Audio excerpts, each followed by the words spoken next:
Hey, what's up, folks? Welcome to another edition of The Winning Drive. I'm lifetime Longhorn Rod Davis, joined by lifetime Longhorn CJ Vogel, and of course the coach, former high school coach at Bernie, Capel, Brownwood, Belton, Rotan, also a college football player at Abilene Christian, coach there as well, and was on the staff at Texas for 5 different seasons on multiple occasions and different roles and responsibilities. Coach Bob Shipley. What's going on, Coach? How you doing? What's up? What's up? Good to have you. What's up, CJ? How was your weekend, brother? It was good. We saw some good track down here in Austin over the weekend. Got a commitment in the fold, too. Good weekend down here for Texas football. Good stuff, Rod. How are you? I'm doing good, man. I'm excited about the show because we got a lot to talk about. Of course, Texas, the transfer portal, give it and it take it away. Texas has another transfer portal commitment that we got to get to in the defensive backfield because you guys know, obviously, I'm a former member of DBU, card-carrying member, so we got to talk about that. We'll start off the show talking about Jayvon Cole. Get my man CJ's thoughts, get Coach's thoughts about Jayvon Cole and that acquisition. Then we'll get into some of the other topics of the day. They got a lot of other random topics. There is also a macro college football conversation to have. Ross Dellinger had a really interesting report over the weekend about the potential restructuring of college football as we know it. So that could be really interesting. Of course, all of your questions, all of your comments, super chats, you know how that goes. They jump to the front of the line. Thank you guys for your participation. Thank you guys for joining us, trying to create a community here. La Familia, my man CB. And we appreciate all you guys joining us, man. We can't say enough about how quickly this thing is growing and how fast it's growing. And it's because of you guys. So thank you very much. All right. So Joe Klatt's got a post-spring top 25 rankings that we'll get to a little bit later on the show. Pro Football Focus has actually started listing the number of players, position players specifically, that each school has in the NFL and which ones have the most players at specific positions in the NFL. The Longhorns do have some representation, but I want to talk to you guys about the next 3 to 4 years where the Longhorns could be ranked on some of those lists coming out for Pro Football Focus.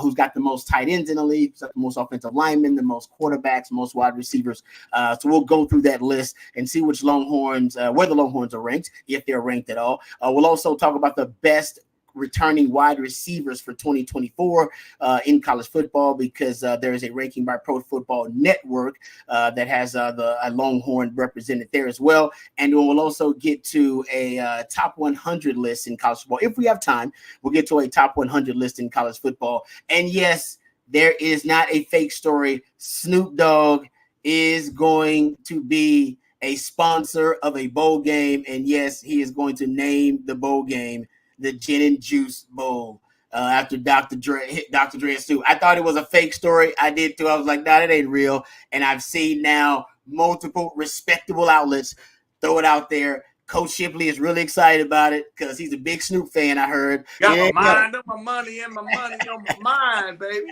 See, Coach would like to start the show off with just talking about Snoop Dogg and Dr. Dre, but I feel that would be irresponsible. Coach, how about this? This is more relevant. Coach, who are you picking in the Drake Kendrick Lamar beef? Are you in tune with this? Are you up to date on the Drake Kendrick Lamar beef? Man, I'm gonna tell you straight from West Texas. I'm gonna tell you the truth. I have no idea what you're talking about. If it was Johnny Cash, yeah, I'd be in the middle of it. I have no idea what you're talking about. All I know is I got my mind on my money and my money on my mind.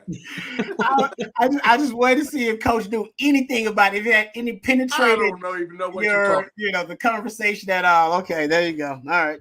What about you, CJ? You picking a side in the Drake Kendrick Lamar beef? Before we get that out of the way. I'm a cornrow Kenny guy. Yeah. Okay. Kung Fu Kenny, K-Dot, all the way across the board. I'm a Kendrick Lamar guy. There's a lot to sort through in this beef with Kendrick Lamar and Drake. We won't go through it. We don't have the time, ladies and gentlemen. But thank God. I'm just saying we were talking about it was hip hop related because we were talking about Snoop Dogg obviously sponsoring a bowl game, which we'll get back to that conversation too. And then we'll talk about who else should sponsor bowl games if Snoop Dogg's going to do it. All right, let's get right to the conversation, Jim. And of course, all your questions, throw them out there, as many of them as you can, and we'll try to answer as many of the questions as we can before we get out of here. So please, ladies and gentlemen, just whatever you want to talk about, you know how that goes. Super chats, always jump to the front of the line. let's start with the big news on campus, gentlemen. The Jayvon Cole. Hey, J. Cole. It's also hip-hop related. J. Cole. This is great, Kendrick Lamar thing started with J. Cole, and then we got a J. Cole on campus. Boom. It's all kiss me. Anyway, all right, Jayvon Cole. He is the cornerback commitment from San Jose State. And he is now committed to the Longhorns, about 5'10", 185, 190 pounds. CJ, I'll give you the floor first. Give me your thoughts about what you think about the latest commitment for the Longhorns via the transfer portal, Jayvon Cole out of San Jose State.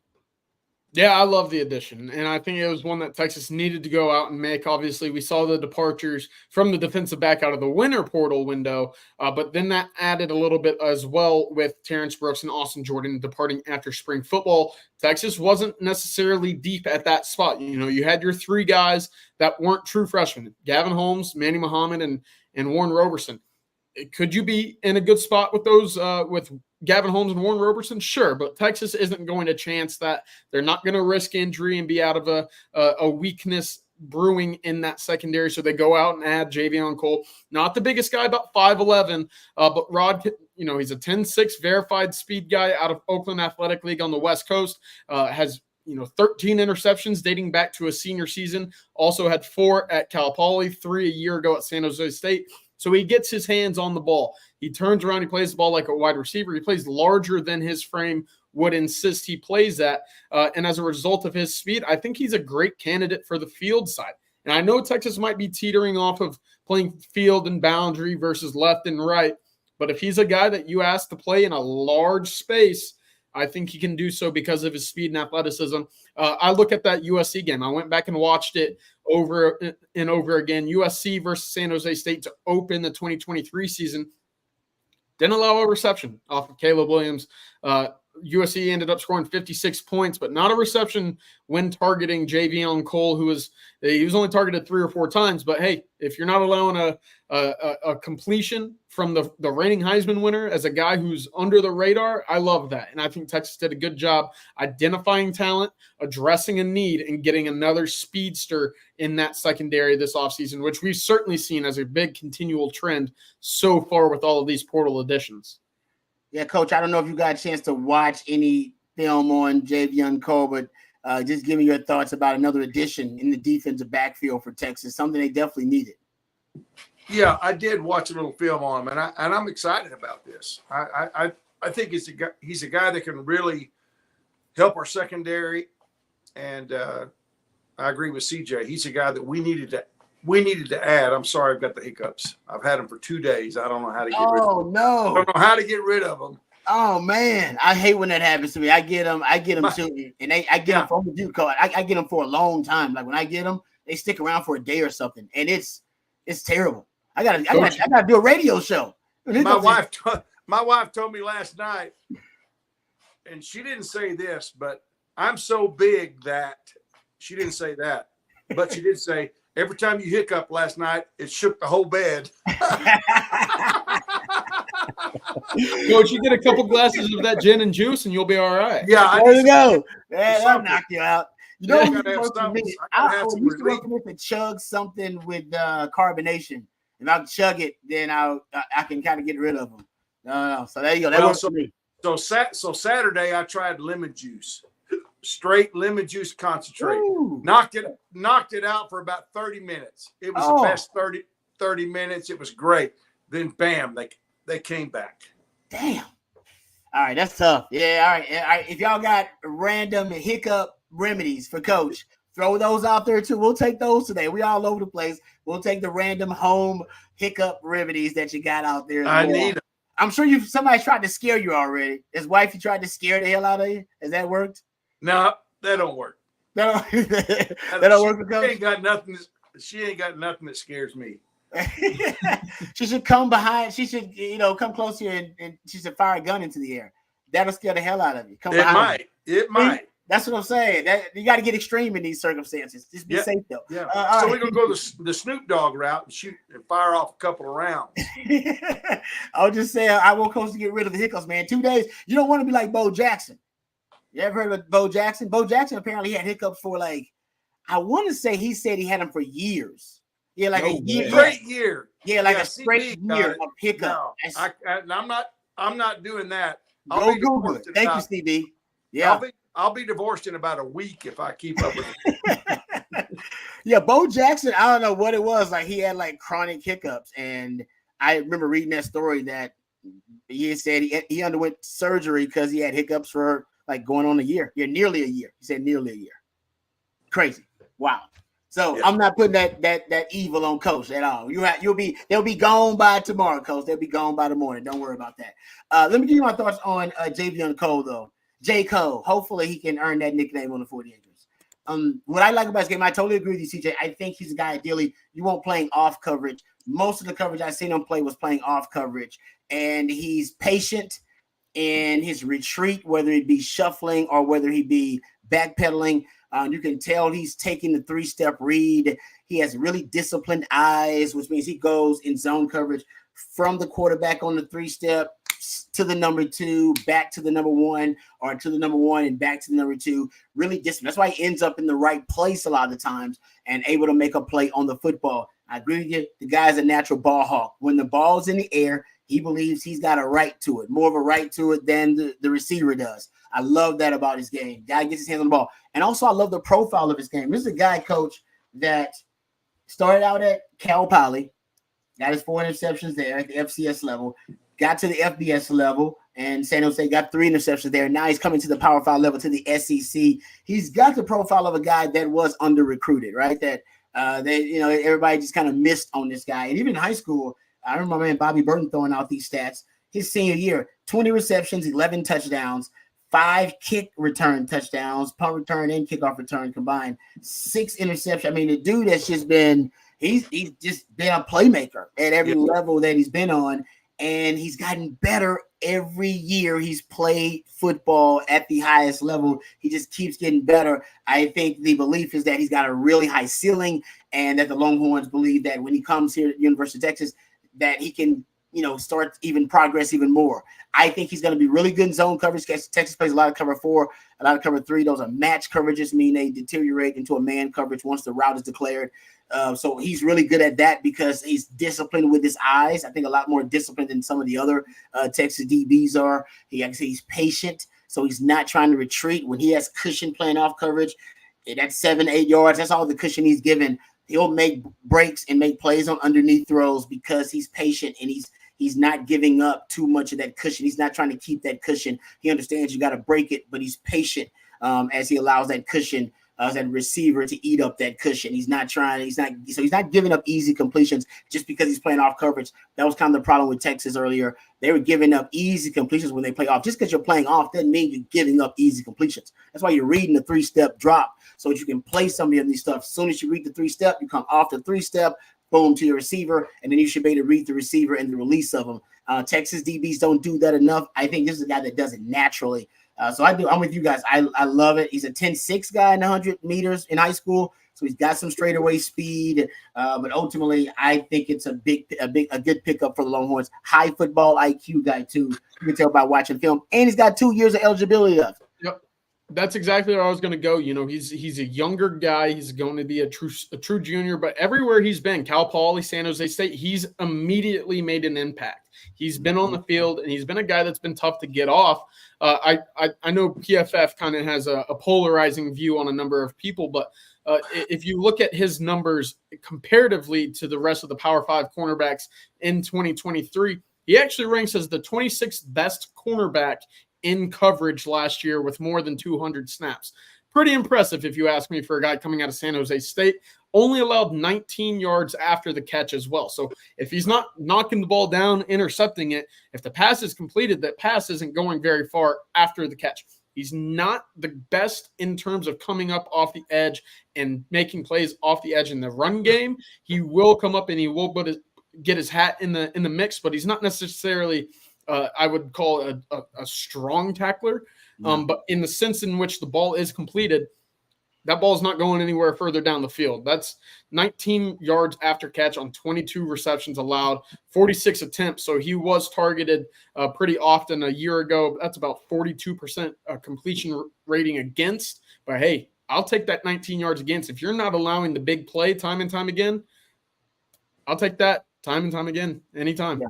No, you're right about that. I watched that UNLV game. UNLV's got a really good receiver. I think his name is Ricky White. It's a really good. He's going to play on Sundays. He's a good receiver. I think he's graded out Pro Football Focus as the highest graded returning wide receiver, and he's the highest graded Group of 5 wide receiver too. But anyway, I watched him against him. He had 2 breakups on 2 targets. They didn't target him a lot. You can tell teams they target the other corner a lot more than they target him. They don't come after him a lot because I think they are a little bit weary of his coverage skills because he's a guy that plays sticky coverage. So I like it. I'm with you though. CJ I don't know if he's an impressive run defender when he has to come down and contain. I worry about him a little bit. Wide receiver screens and him being physical at the point of attack, especially in the SEC. I worry about him a little bit. Can he play bump and run coverage? I haven't seen enough of him playing press man coverage. I think he excels in off coverage. I wonder how comfortable he is playing press man because Texas wants to play more press man. I do think they're trying to get away from the boundary and the field corner, at least based on what I saw in the spring game. But I mean, that's still something that's kind of innate within the system. So he seems like a field corner to me and not necessarily a boundary corner. Yes. Yeah. But I either way, it's a nice pickup. I'll ask you this, CJ. Do you anticipate them making any other acquisitions in the transfer portal now that they've gotten their cornerback? Obviously missed out on Dominic Williams, the D tackle position. Any chance either in the secondary at D tackle or another position that Texas may look at to, upgrade in the transfer portal? I think the most likely right now is punter. And I say that because I think Texas going out and adding 2 interior defensive line guys, now that room looks a little bit different, a lot more experience, a lot more production into that room, whereas previously you only really looked at Vernon Broughton, Alfred Collins, and a little bit of Aaron Bryant as your guys who have had big-time play at the Power 5 level on the defensive line. I think the cornerback, the defensive back room is set now. Of course, you add Andrew Makuba, you add Jayvon Cole. That safety group at the moment looks like it could be a strength of your defense, as well as the edges. We'll see how Cole and Gavin Holmes kind of figure into that cornerback battle for that spot opposite of Terrence Brooks. But right now, if I had to pick another place for them to maybe give a look, would be linebacker, because I do think you're a little thin at that spot with the departures of Kendrick Blackshear and Samaje Burrell. Do you need a big-time, starter caliber guy? I don't think so, but I do think it's worth looking for a good fit at that spot. Of course, linebackers basically the running back of the defense. Those bodies get banged up. They get hit often. Again, I think that if you're 4 deep at the moment, with Darian Gillette kind of being that 5th guy, if an injury occurs, are you still comfortable and confident in that group being a strength? I think you'd rather, kind of err on the side of caution there and go out and add a body if you find a fit with a grad transfer or a guy looking to make the jump up to, the SEC. Hey, Coach, if you could add anybody or at any position, what position would you add another player via the transfer portal or look to add another player via the transfer portal? Well, that's a good question. I agree. Probably linebacker might be one. Yeah. But the one thing that I think is good about the Cole commitment, here's a guy who obviously has a chip on his shoulder. He was overlooked coming out of high school. Mm-hmm. And so he transferred up a level. He dominated. I don't know if any DB ever dominates, but he had a really good career at San Jose State. Yep. So he's going to come in with a chip on his shoulder. I mean, he's been overlooked everywhere he's been, Mm-hmm.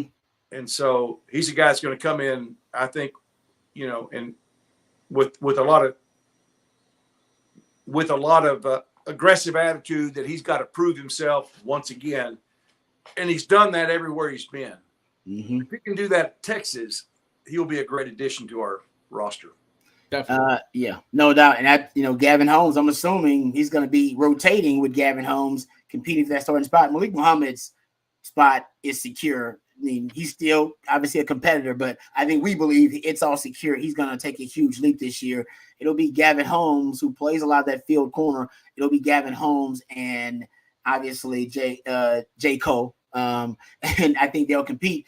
I will say that if Gavin Holmes doesn't, step his play up, I could see this young man coming in, making a lot of big plays when he's in there because he is a ball hawk and potentially swaying the coaches to give him more playing time. So I think he's a guy that's definitely going to add to it. I love what you said, Coach, about the chip on his shoulder. Guy definitely got a chip. He's got, that competitive sickness because he everywhere he's gone, he's had to prove himself. And once again, he'll have to prove himself. So I do like that about his journey so far.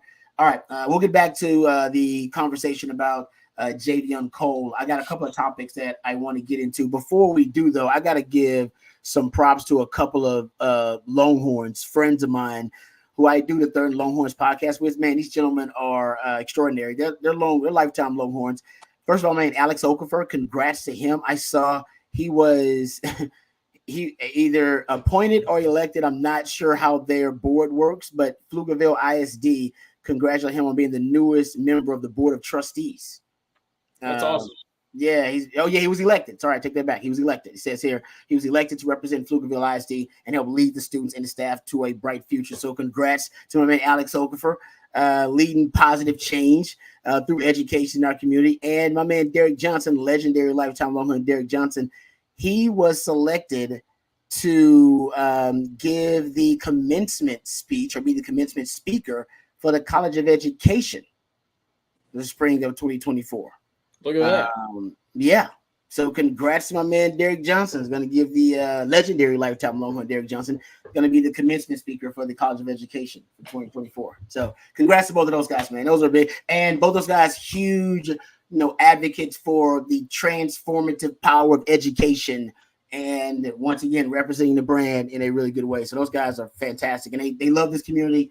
And you can tell by example, they're showing their dedication to it. So just want to give those guys some props, man. All right. Let's give props, first of all, to our sponsor, because our friends over at South Point Dodge, they have come on board, and we're really excited about South Point Dodge and everything that they represent, because they represent excellence. So do we. So Texas football fans, just want you to know this year you can score big, and you can score any extra points you need this season when you get to the point at South Point Dodge. South Point Dodge has over 600 vehicles in stock, and their award-winning sales staff. They don't do games, folks. They're not about gimmicks. They just get straight to the point by getting you the best deal possible. That is their only goal. So you can score big today at South Point Dodge. Go see them off I-35 in South Austin, or visit them online at southpointdodge.com. Get to the point at South Point Dodge. So thank you very much to South Point Dodge and all their support. All right, I got a bit of a guessing game I want y'all to play later on too. I was doing some research on a certain subject, draft related and recruiting related too, that I want to get you guys' thoughts on. So I'll be kind of a game show host, and we'll do that later on. It'll be quick and it won't take long at all, but it'll get us into an interesting conversation. So speaking of interesting conversations, I saw Pro Football Focus. They put out their ranking of the college football programs who have the most current NFL players at every position. Well, they went offense. They haven't done defense yet, so maybe we'll do defense on Thursday. But they went all the offensive positions. And the Longhorns are represented on a couple of these. I want to get you guys' thoughts about it. First of all, I think where they're most represented among these position groups is at running back. I don't think that's any shock to anybody. Says that the Longhorns have 5 running backs currently on NFL rosters. I didn't do the research, but top of the head, Rojo, Bijan, Jay Brooks, Keelan Robinson, Deontay Foreman. Sounds right. 5, right? Yeah, right. That's got to be the 5. And they're only behind Georgia. Georgia's got 6 of them, and Georgia's the only school that they're behind. So once again, we talk about this all the time. CJ, you and I had the discussion too, Coach. I don't know if there are maybe 3 or 4 rooms in the country, position rooms in the country, in other football programs that I will admit are better than the Texas running back room. And by the way, if you include, this is the thing about Texas with the running backs too. they don't include guys who transferred, I know, in those numbers. But Texas held it should be 6 basically. You start looking at guys who transfer, left the program, also were drafted to the NFL. But Coach, I don't think there are too many. Only maybe I can count them on one hand. Too many position rooms in college football right now that are as good, if not better, than that Texas running back room over the last 45 years or so. Yeah, it's pretty awesome, especially considering we were kind of in a drought for a while. We didn't have much. Our Jamal retired and some other guys retired, and we weren't very well represented. But we're on a roll right now, and we've still got a running back room that's going to continue to put backs in the NFL. So I look for us to move up on that list in the next year or two. That means because Jaden Blue and Cedric Baxter will be your next 2 guys that are up. Both of those guys, I think we believe that can play on Sundays. But Jaden Blue, if things go right, Jaden Blue's on the record for saying he would leave if things went right for him. I don't know exactly what that means and what that entails, but I think that both of those running backs will end up in the NFL. So there's no telling Texas may end up leading in this category before long. Another category that Pro Football Focus brought up that the Longhorns had some representation was the wide receiver position. Alabama leads the NFL based on their numbers. They lead all college football programs with nine receivers on NFL rosters, along with Ohio State and USC. Then Clemson has 8. So 3 tied for first. Clemson has 8. Florida with 7, LSU with 7, and Tennessee with 7. Thought LSU would have had more somehow, but because they've been pumping them out. Georgia has 6. Along with Michigan and Ole Miss and Penn State and Texas with 6. Can you name the 6 receivers in the league? Oh yeah, 3 of them are easy because they just got drafted. Come on, Coach, give me half of them. The 3 in the league. The 3 guys who just got drafted. There's my half. Exactly right. It's got to be Lil Jordan Humphrey, Colin Johnson, Devin Duvernay. That's your other 3. Duvernay. We'll see. I guess if Marquise Goodwin gets picked up again, that'll be your 7th. Is Marquise Johnson on the roster right now? I don't believe so. I'll have to double check. And also, Marcus Johnson just wrapped up a 6-year career in 2022. I know he kind of flirted around with some practice squad teams a year ago. So if he gets back in, you could potentially see that Texas number rise up to 8. So that's not too bad, especially coming off of what it was, I would say 3 or 4 years ago, right around the time that Texas was just putting Colin Johnson and Devin Duvernay into the league. It certainly didn't feel like you were hearing any Longhorn names making plays in the NFL for about a decade. It was a tough drought there for a while. It was, pretty barren. But now that you're starting to see this turnaround, of course, big-time running backs being drafted, big-time wide receivers being put into the league. And Rod, I think we'll talk about tight ends here in a bit, but that's a sneaky number for the Longhorns here in a second. Because, again, some of those guys have just kind of lasted. They've just found ways to hang on to NFL rosters for quite a while. And now it feels like the tight end spot will continue to see development at the professional level where we haven't seen that necessarily, at least in the draft. Yeah, no, I totally agree. That we talked about that the other day, that it's one of those positions where you wouldn't think Texas had that much representation, but actually Texas has done pretty well developing NFL tight ends in the last 5, 6, 7 years or so. But getting back to the wide receiver, I think I'm with you with Arch Manning becoming your, at least he's going to be the quarterback that's going to succeed my man Quinn Ewers. At least that's what everybody believes. You're going to be able to recruit even more big-time wide receivers via the transfer portal, and of course, obviously through traditional recruiting. I think Texas actually in 3 or 4 years, because Isaiah Bond is like now predicted to be a guy drafted in the first round. In 3 or 4 years, I think Texas, if they continue to have multiple receivers drafted year after year, which having 3 in one draft, I got to go back and check how often that happens. Doesn't happen very often. I think Texas will be up there toward the top of this list in about 2 or 3 years. It's just the way Sark offense works. It's a very wide receiver friendly offense, and wide receivers want to come play in it. That's why you saw Matthew Golden transfer. You saw Isaiah Bond transfer. Silas Bolden We talked to him, Bobby and I did on Texas Football about a week ago. So, yeah, you look at that offense, they put up points, they win games. Why would you not want to be a part of that? And of course, you're able to go out and track big-time talent. Jonte Cook, a borderline 5-star. Ryan Wingo was a 5-star. And, of course, you're able to go out to California now with DeAndre Moore, Aaron Butler, some of these guys that probably wouldn't have considered Texas in the past, but because of Jeff Banks' ties out west, Johnny Nansen ties out west, Steve Sarkisian has ties out west. Oh, and so does Chris Jackson, who's the man in charge of recruiting all of these guys in the first place. So you're able to go to big-time pockets that produce big-time wide receivers and give them an entire picture rather than just a few puzzle pieces and say, yeah, you can come make it if everything falls into place. No. Everything's already in place for wide receivers to come to Texas and succeed. And it certainly helps, Zach, I like that comment, being in the SEC and playing under the lights against the big-time programs. That's going to help as well. So things are looking really bright for the future of the NFL. Longhorns on the offensive side of the ball, I think it's a right around nearing another golden age era for Longhorns entering the NFL. Yeah.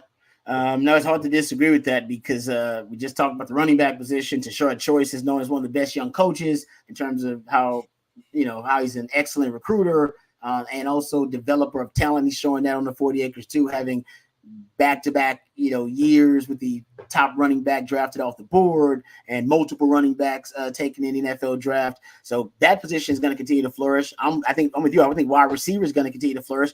But this is a sneaky position. And the Pro Football Focus ranking of the schools with the most tight ends currently on NFL rosters, it didn't really list the Longhorns here. But I happen to know from a conversation that CJ and I had that the Longhorns do have currently four tight ends on NFL rosters. The most tight ends by school, Georgia has 6 of them. Stanford, along with Stanford. Iowa, we've talked about the Iowa tight ends are like the Texas running back room, except it goes back even further. Iowa, Notre Dame with 5 tight ends per school. And then Georgia Tech, Penn State, South Carolina, Washington, and I don't know how many other schools because I didn't do the research, but because CJ and I were talking about it, I know for a fact Texas has at least 4 tight ends currently on NFL rosters right now because Cade Brewer just got some love. Cade Brewer got called up to the NFL, and that was obviously the 49ers were the team that called him up, but I saw that via Twitter.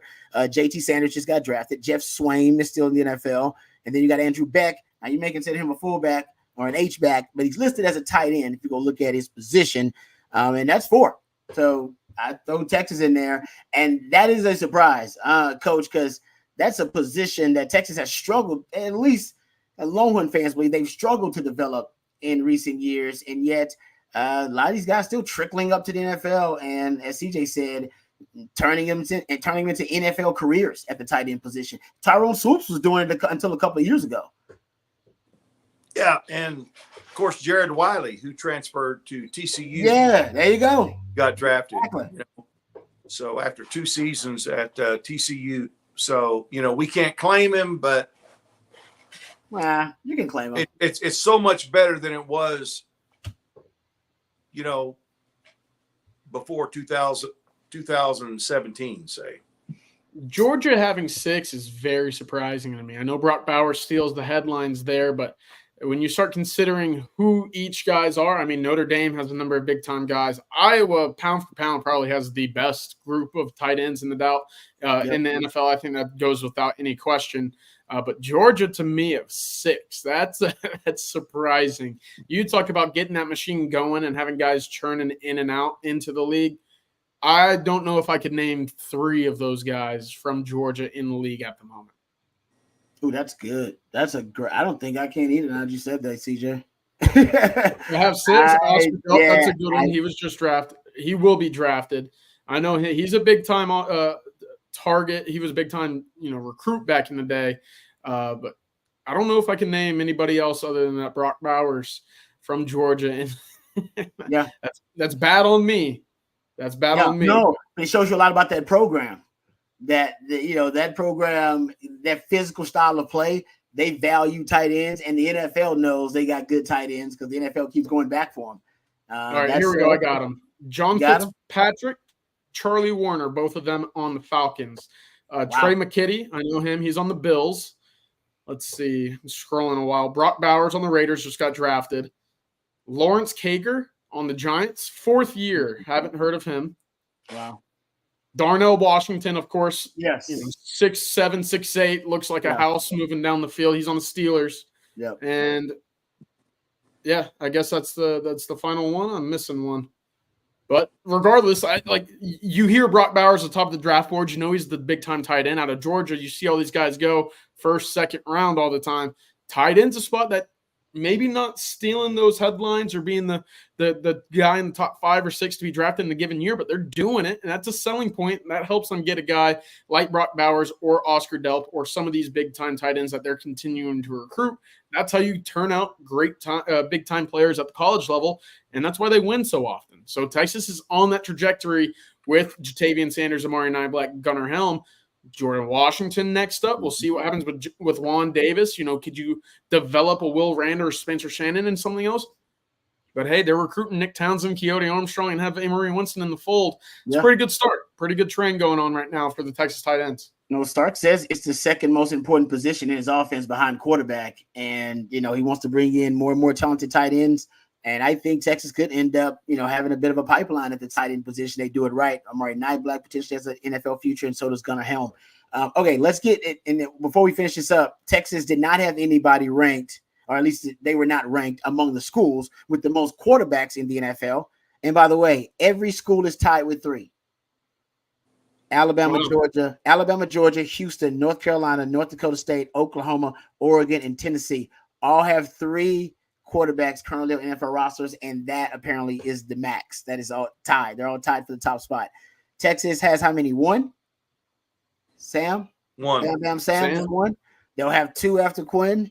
So honestly, in 4 or 5 years, I'll ask you this, because Texas also has no offensive line. They're not listed on the list of the most schools with offensive linemen. Michigan with 14, LSU, Oklahoma, Notre Dame, Wisconsin with 11, and Bama, Georgia, TCU, Ohio State, Texas A&M. Sorry, Bama, Georgia, TCU with 10, and then Ohio State A&M with 9. Texas, how many O-linemen currently in the league? Is it 2?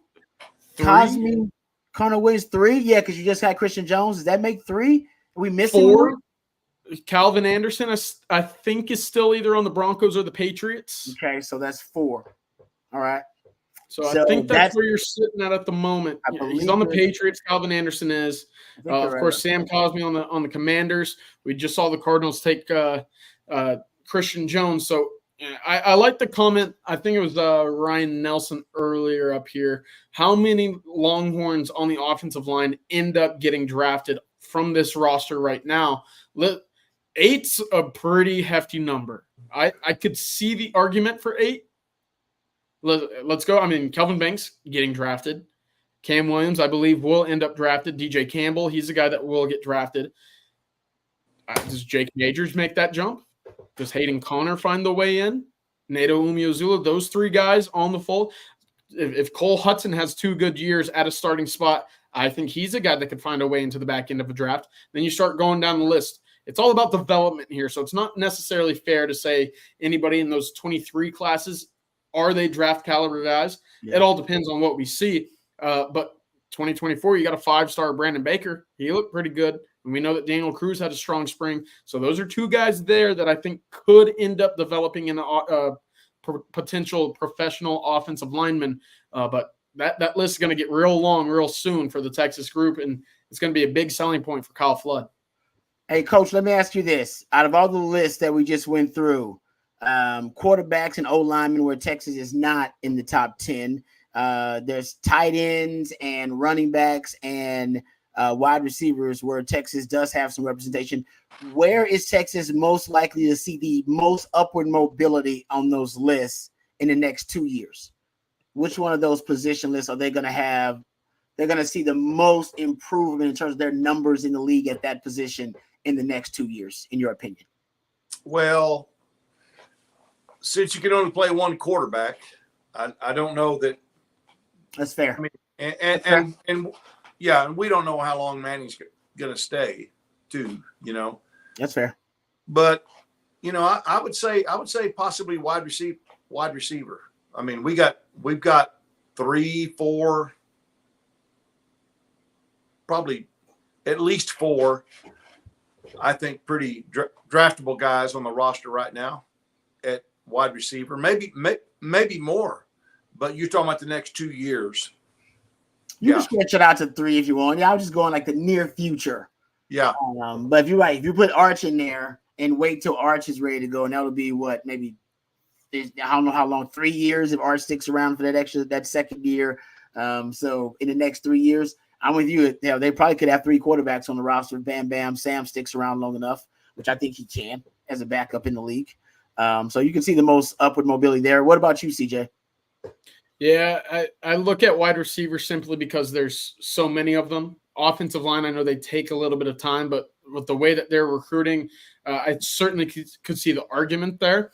My thing with the offensive line is, you keep those guys in your system for years and years and years. We just saw Texas go out, put 3 guys in the NFL at wide receiver, while also just getting 3 other wide receivers in out of the portal. So we could certainly see a year in which, maybe Matthew Golden takes a tremendous leap, and he's a draft caliber guy. We know Isaiah Bond's already getting mocked in the first round. Silas Bolden's a guy who does not have much eligibility left to begin with, so he's likely to depart anyways.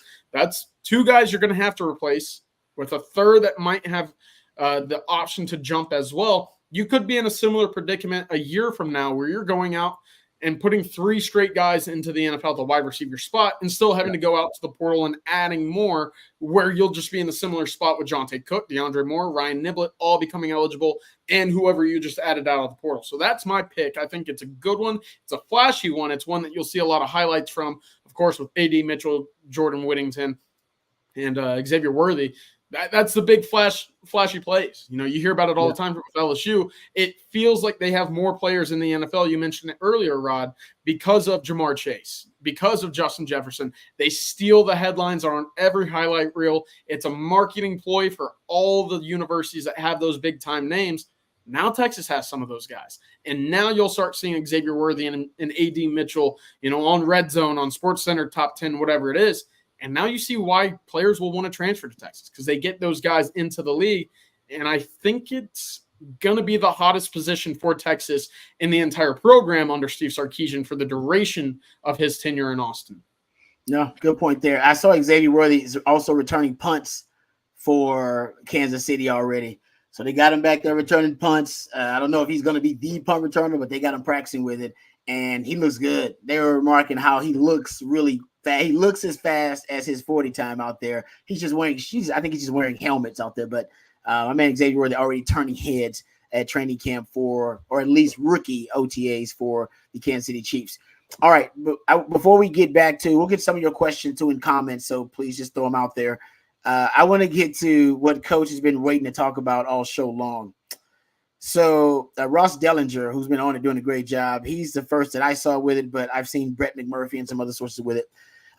Snoop Dogg is going to sponsor the Arizona Bowl with his own gin and juice brand. He this is, like I said, this is a real story. This is not made up. His beverage line with Dr. Dre, by the way, gin and juice, is going to be the new title sponsor of the Arizona Bowl. It's going to be the new presenting sponsor. It's pretty groundbreaking, I would say. The game's full name is a unique combination of words. Snoop Dogg Arizona Bowl, presented by Gin and Juice by Dr. Dre and Snoop. I'll repeat. Snoop Dogg Arizona Bowl, presented by Gin and Juice by Dr. Dre and Snoop. Coach, that's too many words. Yeah, they should have. I don't know why they should have been able to. Yeah, they made that cooler. They're rappers. Come on, man. You guys are linguists. Try to figure. You're lyricists. Come on, man. Figure out a way to make that sound cooler. All right, Coach. What are your thoughts? Do you think this is a good move? Snoop Dogg and Dr. Dre, Gin and Juice sponsoring the Arizona Bowl. You all about this? What are going to be the gifts at this bowl game? What are going to be they always have great bowl gifts. What's the bowl gifts at the Snoop Dogg? Yeah, well, Gin you better Juice go Bowl. 21 to get a bowl gift from the Arizona Bowl. Freshman, sophomore is going to be in trouble. They won't be partaking of any gin and juice. And with Snoop Dogg, you never know what they're going to be partaking of. Wow.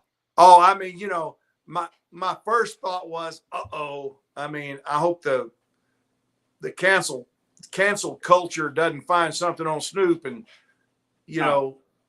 throw him under the bus. Yeah, that's right. Yeah, that's right. I got my money on my mind, baby. I mean, it's good. It'll draw some attention to the bowl. I just want to see. He said he's going to call part of the game, and if he calls the game anything like he did Planet Earth, it's going to be very entertaining. I don't know if you've seen a clip of him narrating Planet Earth with snakes chasing a lizard, but it's very fun. Oh, watch out, dog.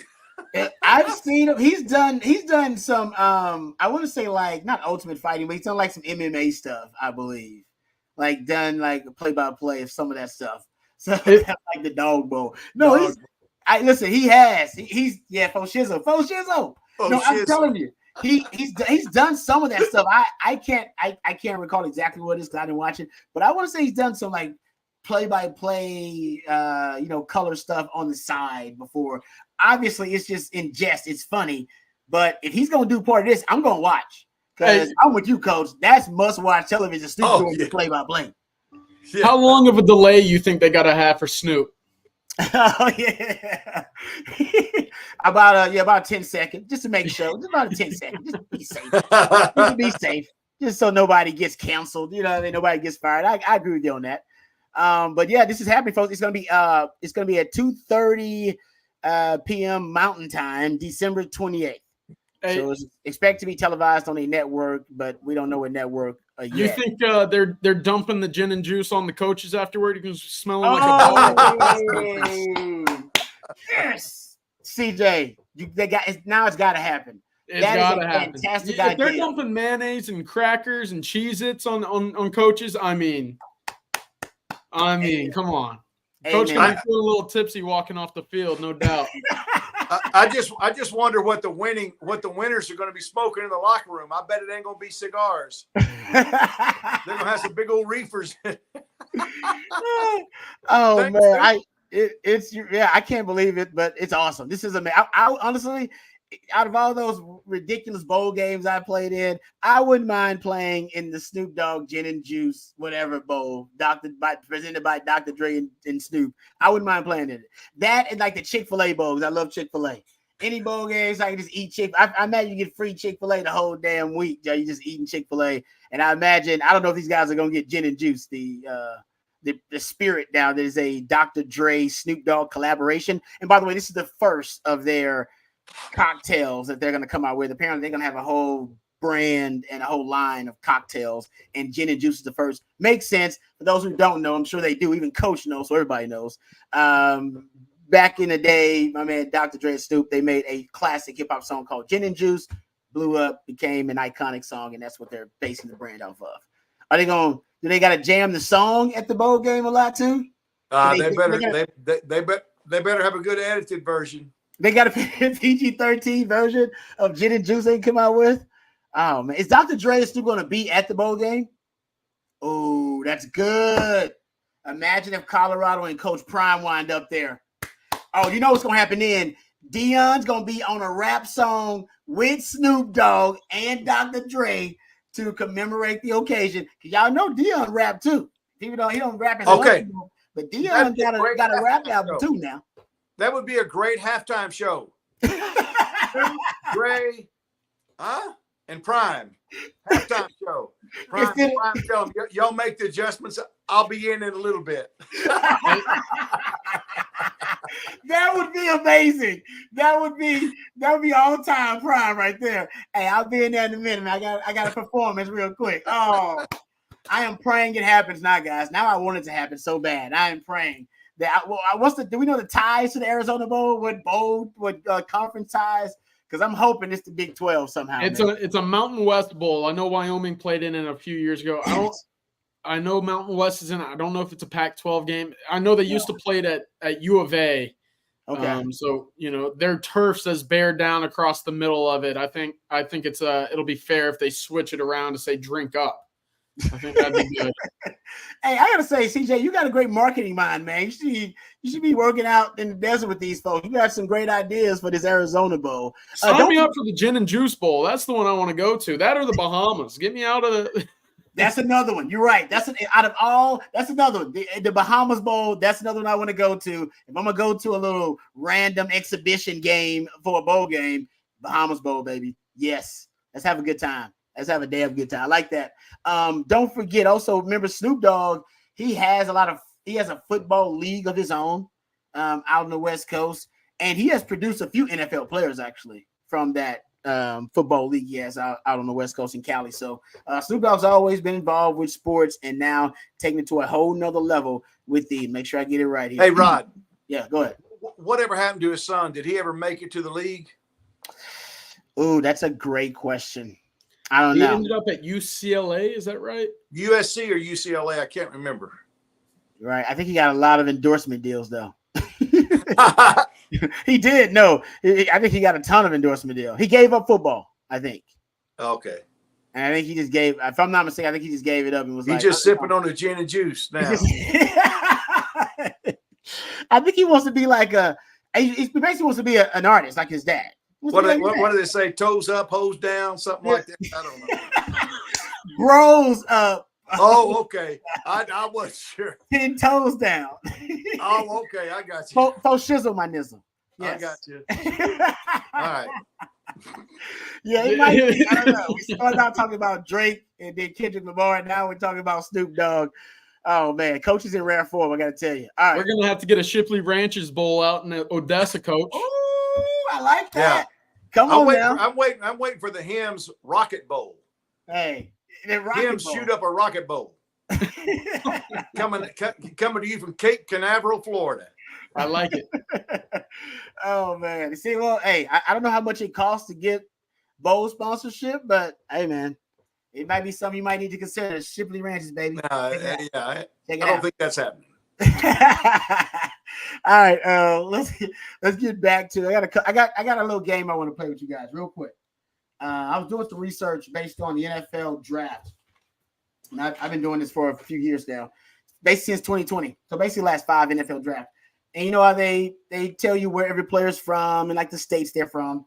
And I've been tracking the metro areas, like basically greater metro areas, you know, like a Houston or a DFW or Miami or the greater LA or greater Baltimore, whatever. The metro areas that produce the most NFL talent. And I've been doing it for the last 5 years. So I got numbers for the last 5 years on the top 10 metro areas, basically greater metro areas in America that produce the most NFL talent, the most fertile metro areas. You guys want to guess the top 10? I'm in. Most fertile metro areas in America for producing the most NFL talent? You can see, you can check them out. Okay, I just want one hint. How many of the 10 would be considered South in the South? Oh, okay, that's easy. Okay, I got you. Here we go. I actually labeled that because I was interested too. 1, 2, 3, and we're including Southeast in this too, right? 1, 2, 3, 4, Absolutely. 5, 6. Yeah, you're at 6 that would be considered the South. Right. Yeah, like the straight up South or Southeast. Yeah. Yeah. Okay. So those 4 are going to be the challenge. Yeah, I will say I ended up with, because there's some ties here. So I ended up with 2 ties in addition to my top 10 rank. So basically, I ended up with 12 teams overall. Let's do it. 12, I like this. 12 metro areas overall, because there are 2 I like ties. Yeah. And there's an honorable mention too. So honestly, there's 13 of them. But yes, so you got a lot of margin for error here. Go. Just see if y'all can guess them, and I'll give you where they rank. Let's take the easy one, Coach. I'm going Atlanta. Oh, that's numero uno, baby. Last 5 years. Nobody producing more NFL talent than Atlanta right now. 15 players on average the last 5 years per season. Woo! You see why Kirby Smart doing what he's doing, man. They are beast mode. Good job, CJ. Ding. All right, Coach. Houston. Oh, Houston would be number 4 on the list. Okay. Yeah, Houston's number 4 on the list. Yeah, no doubt. Houston, and they've been in the last 5 years, they've remained in the top 5. So Houston's number 4 on the list. Good job, Coach. I'll go New Orleans. New Orleans did not make the list this year. Fell off the list. Yeah. Wow. I took it. Yeah. I'll say this as a hint. There's another Louisiana city that actually rose above, metro area that rose above New Orleans this year. Yeah. All right, Coach, you go. Miami, Dade County. Boom. Miami in a tie. Miami, Greater Metro is third in a third place tie. I won't give you the city in the tie with them, but it'll be easy to guess too. So you go, CJ. I want to go out west, but I'm going to go Dallas. Oh, number 2, baby. CJ at the top of the board. Number 2, DFW, the second most fertile metro area in America right now behind Atlanta. Now, they are actually pretty far behind Atlanta. They're producing a little under 12 players per season in the last 5 years, but still holding their own. There ain't nothing like DFW right now in the state of Texas. It used to be a competition between Houston and Dallas. It is no longer the case. But how about this? Texas has 2 cities in the top 4. That's pretty good.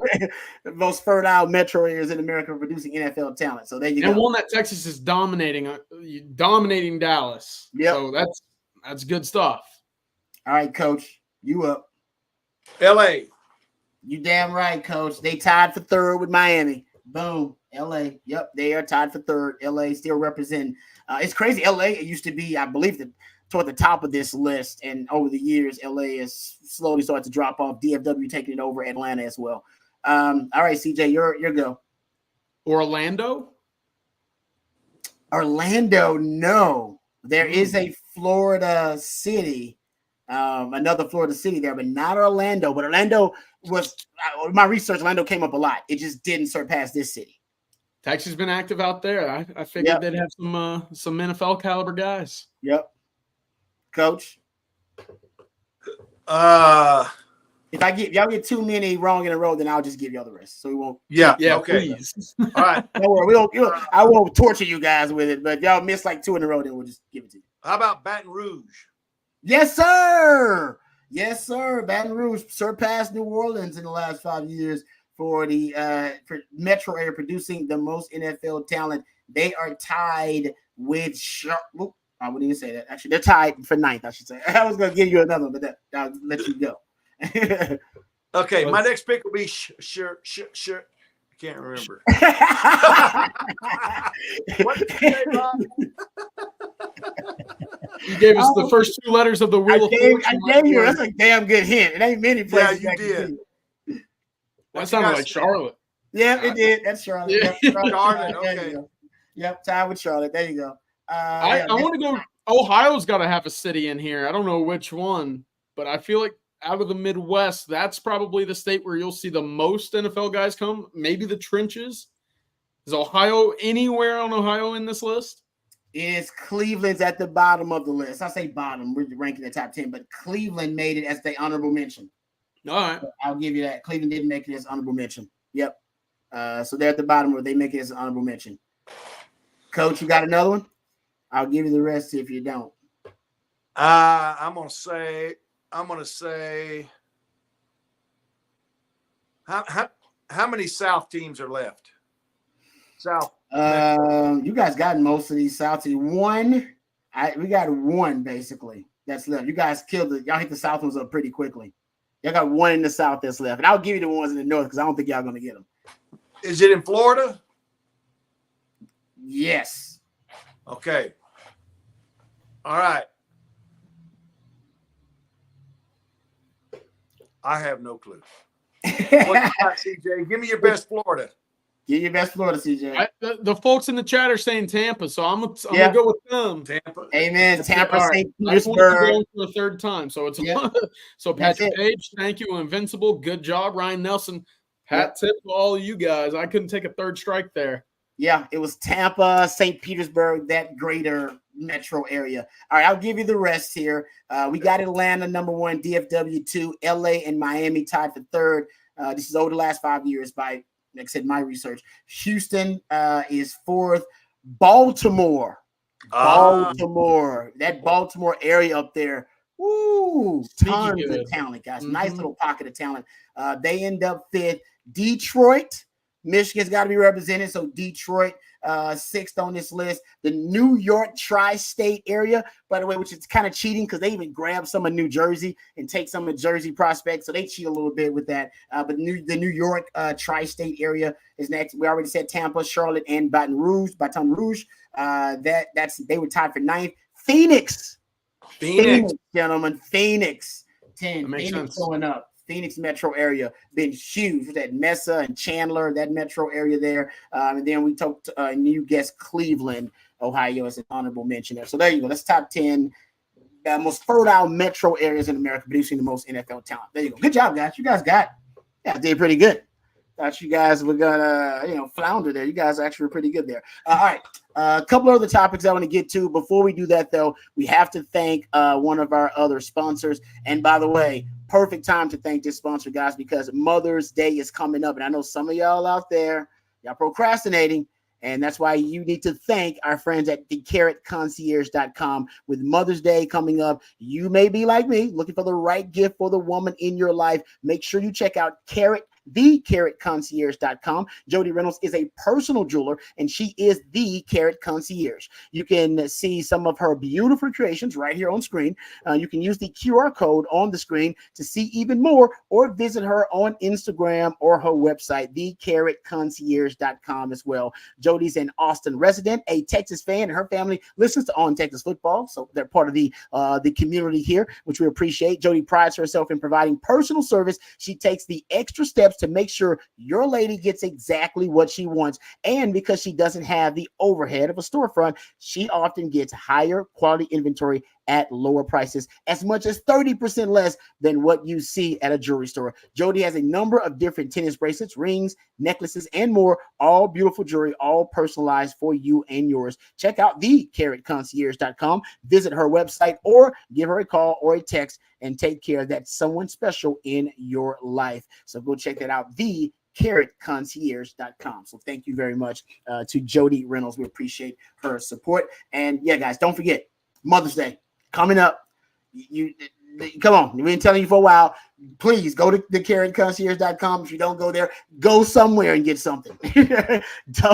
don't wait till the last minute. Wait till the last minute for the flowers. But everything else, make sure you get ahead of time. The card, all that. Do yourself a favor. Seriously, go to the website. It's pretty amazing. It's great. I haven't quite picked out that gift yet, but I am buying my Mother's Day gift from the Carrot Concierge, and that's not a word we used a whole lot in Burnett County when I was growing up, by the way.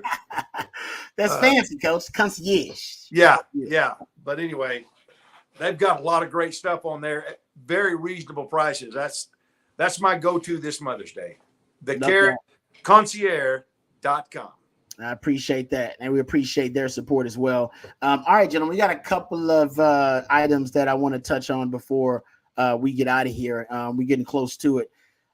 First of all, Joe Klatt, he revealed his post-spring top 25 for 2024. Joe Klatt's pretty plugged in. I like Joe Klatt. He does his research, and Joe Klatt actually, in my opinion, one of the better college football analysts out there. He's got number one on his post-spring rankings, college football rankings, Ohio State number one. He's got Georgia number two, and he's got Texas number three, ahead of Oregon and ahead of Ole Miss at number 5. Ole Miss, man. No, CJ, you throw this out just a little bit, and Texas doesn't play Ole Miss, so it's really not a relevant topic for us. Man, nobody's cleaned up in the transfer portal like Ole Miss. Yeah. This offseason, right? They've been killing it in the transfer portal. They got the Houston corner, didn't they? The U of H corner. It just landed him. They've done a tremendous job in the trenches. They land Princely Uman Milan out of Manor by way of Florida this offseason as well. They added 2 of the offensive linemen from Washington's Joe Moore award-winning program up there as well. So their trenches are looking just as good as their skill players. And I know they lost Quinshon Judkins, but if you talk to some folks around the Ole Miss program, I think that they're not too upset about that right now. Ohio State, to me, is the top team in the country. I think Oregon is pushing right there for Texas' spot at 3. They just added Peyton Woodard out of the portal as well, talented safety that Texas was hoping to get out of high school. Oregon and what they're doing with the trenches, I know they just added a defensive tackle as well. I really like what they're doing. Dan Lanning's building a really impressive program, but that top 5 is far and away the top 5 that I have no issues with. Anything after that, 6, 7, 8, 9, 10, all the way down, doesn't matter quite yet to me. But those top 5, I don't see a way in which you can argue who the top 5 teams in the country are going into this season. I think it's a really, really stacked top 5 this year. Ohio State, I know there's a question mark about Will Howard and will he be the quarterback to lead them to a national championship? Look, if you have Travion Henderson, Quinshon Judkins, again, Jeremiah Smith, the freshman All-American wide receiver who's going to be a 5-star guy making big-time plays this year. And you look at who they return on the defensive side of the ball, and, I mean, good luck in that conference. Oregon, Ohio State's going to be a heck of a matchup sometime this year. I wouldn't be surprised if that's your Big Ten championship. Michigan, of course, lost a lot. Drew Aller still the quarterback at Penn State, so how far really can you go with that? I know they have 2 talented running backs, but that top 5, I think it goes top 5 and then a drop to 6. I think Alabama, Michigan, both talented, not going to be contending right now with that top 5. Yeah. Coach, what are your thoughts? You think this is about right for you? You got any other teams you think? Is Texas too high, too low, just right for you? Well, I think Texas is probably where they deserve to be. I feel really strong about the first 4. I don't know that, Ole Miss, I just have a really hard time feeling like they can beat anybody in the country on any given Saturday. That's fair. They just seem to have a way to slip up, once or twice. I just don't see them as being a blue blood ready to take on all takers that want to part of it. I just don't. They very well may do it, and I tell you what, they've got a great coaching staff. There's no doubt about it. I just don't know that they're complete top to bottom the way Texas, Oregon, Georgia, and Ohio State is to me. But they could, Kiffin can pull stuff out of the hat like nobody's business. So, he's so entertaining. He deserves to be in the top 5 because some of the stuff he comes up with is just awesome. I mean, everybody's thinking it, but nobody says it. Right? Yeah. No, I'm with you. I think these players like it, but sometimes the hijinks and the antics, it can be a bit much unbecoming of a head coach. But obviously, he's been killing it on the recruiting trail. So something about Lane Kiffin that the players like. And by the way, because Sark and Lane Kiffin are real close. I mean, they're real tight. So that'd be something cool about Lane Kiffin, even if necessarily all the fans don't like him. I'll throw this out there too because I know we're getting close to the end of it here. I wanted to get you guys' thoughts on this topic from Ross Dellinger. Ross Dellinger has an article over at Yahoo Sports, and I sent it to you guys. It's a really long read, but in essence, essentially, Ross Dellinger is saying that the modern model that the Big Ten and the SEC were discussing, which is a player revenue sharing model. So they're talking about sharing revenue with the players they're getting. He says he's got some more details on what a modern model would look like. And he says that basically the NCAA they're basically being overwhelmed with lawsuits, antitrust lawsuits. So they're trying to settle these lawsuits. Right now, they owe upwards of $2.9 billion in back damages, like over the next 10 years, the NCAA does. And they have multiple lawsuits, the House versus the NCAA, and there's a new one, Fontenot versus the NCAA, that they're sure to lose. They're not sure to lose it, but most people believe they're going to lose them. And when they lose those cases, they're going to owe even more money. On top of the $2-something billion they already owe, they're going to owe even more. You'd be talking about upwards of $4 billion something the NCAA could owe based on antitrust lawsuits against them. So Ross Dellinger says in order for the NCAA to settle all this and to move forward with a new restructuring of college football to make sure they no longer violate antitrust laws. Here's what they've come up with. A 10-year settlement that could cost each power school as much as $300 million over the decade, or $30 million a year. That figure assumes a school meets what is believed to be one, $17 to $22 million revenue distribution cap for athletes. Yep, it sounds like what it is. It's a salary cap. Yeah. At least $2 million in withheld NCAA distribution for back damages, because they got to settle all the antitrust lawsuits and all the whatever the court decides that they owe. They don't even know that yet, so put aside money for that. And 3, as much as $10 million in additional scholarship costs related to an expansion of sports-specific roster sizes, a concept previously unpublicized. I'm not sure exactly what that means. Probably means an anticipation of Title IX or something like that. We might have to do some other things and give money. I'm not sure exactly what that is. My point is, this, by the way, this comes from Ross Dellinger. He's saying because of the pressure being put on them by the plaintiffs in this lawsuit, basically that they are saying that they want to settle in the next 40 days, or they don't want to go to court. And in order for them to decide not to take it to court, that they want to settle in 40 days. So that's what Ross Dellinger is implying here with this tweet, that they're going to vote on this within 40 days. And if they agree to it, implementation of it will be no sooner than fall of 2025. Whew. I mean, to be a lawyer for the NCAA, am I right? You'd be retiring by the end of the month, basically. But to me, again, this kind of just falls in line with what we're seeing with the Big Ten and the SEC, kind of making those discovery groups and those advisory boards, going out there and finding ways in which that they can become their own governing bodies. And I think that's going to be the continual trend in what they hope to accomplish at the end of the day for the future of college football. That's a heavy list, a laundry list of chores for the NCAA to overcome. And I'm not sure exactly what it entails for the current football model. But at the end of the day, the closer it becomes for college athletes to become, employees of the university, the more that you're going to hear about, the strikings. What was it?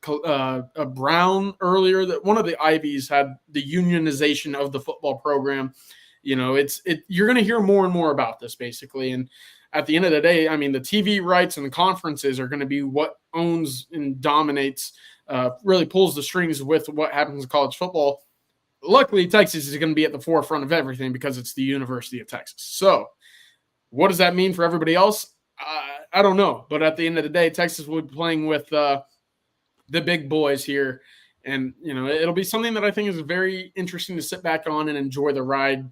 Because, again, I don't think many people understand what this means, how many hurdles there will be, how many changes, how many, situations in which you can look at and say, you know what? This is the entire landscape of college football flipping on its head, or at least in the way we view the student athletes as employees versus, amateur athletes. It's a lot. So it's really intriguing to follow. And I'm sure in the next couple of months, we'll certainly learn a lot more about it. Yeah. Coach, you got any thoughts on this? This thing is moving at an accelerated rate, a lot faster than any of us thought. We thought these changes would come, near distant future. Looks like it's going to be near future for college football, whether it happens right within this window or whether it's going to be happening in another window. It looks like, paying the players, or at least a revenue share with the players, is inevitable. Yeah, I do too. I just don't know. I mean, there's so many pieces of the puzzle. What's it going to do to coach's salary? Because right now they're skyrocketing. I mean, they're throwing crazy money out there. It's nothing to have 3 or 4 guys on your staff making $1 million plus. Right. Sometimes more than that. And so how is it going to affect that? And where's all this money going to come from? My understanding is that the Longhorn Network, the money that the university got from Longhorn Network, most of that pretty much went to the university. It did not go to the athletic department. Is that the way you guys understand it? Yeah, I don't know exactly the distribution of it. They said some of the figures they came up with here, like the salary cap figure they came up with, 17 to 22 million per program, which is, like I said, their projected salary cap. They said the figure was determined through a percentage, roughly 22%, of an average Power 4 athletic department revenue streams, most notably ticket sales, TV contracts, and sponsorships, but not donations.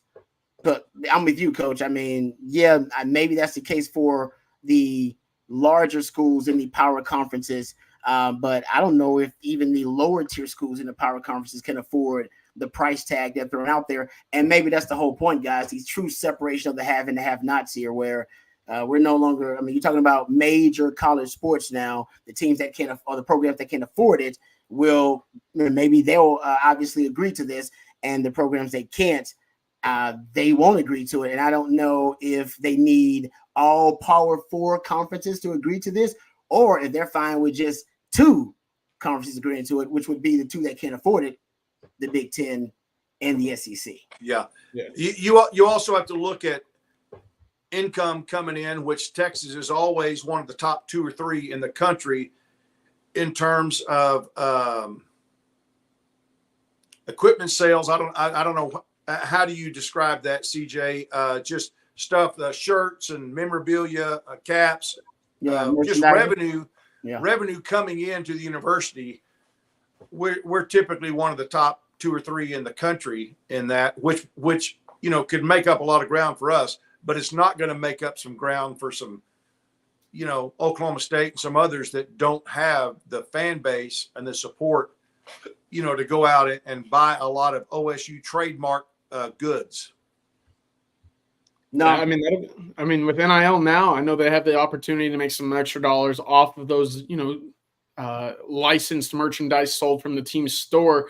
If that turns into everything that's sold, whether it be on Fanatics or ESPN, wherever you get all your jerseys, probably not ESPN, I'm sorry, but a lot of these extra avenues are gonna, like you said, Rod, just create a separation from the Joneses and the schools looking to scrap a couple dollars to fund an extra sport. That's going to be a big selling point in recruiting. And luckily, again, Texas, it's one of the most recognizable logos, brands, universities in the entire world. That's going to be a selling point. And I think with the way that, you can expand the roster, the scholarship expansion coming, the new roster limits, again, that's just something that I think Texas will benefit from. You look at the list of changes here, and I don't see many marks on what would negatively affect Texas here moving forward. So I think that's a positive. Yeah, no, we don't. None of it does. Okay, I got one question I'm going to answer before we get out of here and say bye to the folks. Thank you guys for all of your participation. Really appreciate you guys. It's from James. James Henson wants to ask me a football question. I love answering football questions. James was on Rod. I've heard you say that good cornerbacks can play in phase. Can you explain what that means to a fan that loves football but never played football except with the neighborhood kids? Yeah, I love playing with the neighborhood kids. All right, basically in phase just means you're in a position to play the football. Out of phase means you're not in a position to play football, usually in a trail technique, out of ideal position. So you have to have another plan. So if I'm in phase, then I can secure the receiver, whether I'm on the upfield shoulder or whether I am securing the receiver with just kind of a look and lean technique, as they say on the sideline. If I can feel the receiver, but I can see the quarterback. So most people define in phase as being able to see the football and play the football, but be in a really good position to secure the receiver while playing the football. That's in phase. Being able to secure the receiver, or upfield shoulder, really good coverage while being able to play the football. That's in phase. Out of phase means, by the way, which is half the time, you're not in ideal position and you can't play the football while also securing the receiver. You see some guys, they're in chase mode, they're staring at the receiver. Texas DB sometimes, right? They're in chase mode. Look at the receiver. Even if you're hip to hip with the receiver, but you're staring at the receiver, then you're considered out of phase because you're not in a position to play the football. I was out of phase a lot because I played the eyes, and I would play the eyes of the receiver, and I'd play the hands of the receiver. So I'm not playing the football. You guys know I had bad hands anyway. I try to play the damn football, end up timing it out wrong, fumbling the football somehow, deflecting it, wide receiver catches it, and y'all would be mad at me today over something like that, right? So I played the hands, I played the eyes because I didn't have great hand-eye coordination and I didn't have great hands. I played with guys like Nathan Vasher who always played the damn football. So Nathan Vasher was always in phase because he could secure the receiver, but once the ball was in the air, he became a receiver. He had a right to the football. So it's like Diggs for Dallas plays in phase. Ramsey for the Dolphins plays out of phase a lot. Yeah, and Diggs takes a lot of chances too. Diggs takes a lot of chances. A-hole hero is what they call it. Yes, yeah. So and that's why for Diggs, he's playing the football, and so yeah, with that he's always maybe in phase with a chance to secure the receiver, but sometimes he's out of position, not out of position, but he will abandon his coverage responsibilities. There's about Trevon Diggs real quick. He has a low Pro Football Focus grade sometimes, even though he's really productive, because he will abandon his coverage and say, I know what they're going to run. They're going to run a double slant. To hell with my deep third I'm supposed to be covering. I'm going to break on this damn slant. So there are some guys that, they don't grade out really well, but that's what I was taught as definition of in phase. You're in a position to secure the receiver, play the football. If you're out of phase, you're essentially beat. You're not beat, badly, but the receiver has a step on you. The receiver has the advantage. That to me calls for a panic plan. What's your panic plan when you are beat? What are you going to do? I play eyes, I play hands.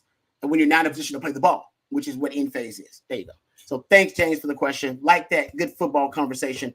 All right. Thanks to Coach Shipley for doing a great job as always. And thanks to CJ Vogel. Matthew behind the scenes is the real MVP, guys. He makes it happen, and he's awesome. All right, this thing wouldn't happen without him. Let me remind everybody out there, you can be an OTFOG. Don't forget about that. Don't forget, you want you to sign up to be an OTFOG. You can join them over at OwenTexasFootball.com. They run the special over there. $20 off annual subscription to the site if you use the promo code OTFOG.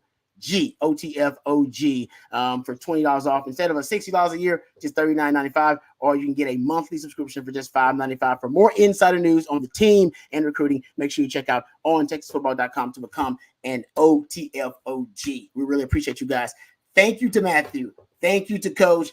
Thank you to CJ Vogel. Thank you to the CarrotConcierge.com. Thank you to South Point Dodge. Thank you to all of you guys for your participation. Really appreciate it. Can't do it without you. Don't forget, we'll be back on Thursday, 4:15-ish to around 5:30-ish. We'll get into some more football discussion. CJ, what's going on tomorrow for the people on Texas football? Yeah, of course. I mean, lots of updates on OnTexasFootball.com. Coffee and Football in the morning. Jerry and I will have the recruiting breakdown. He's out in Florida right now. Just saw Jamie French.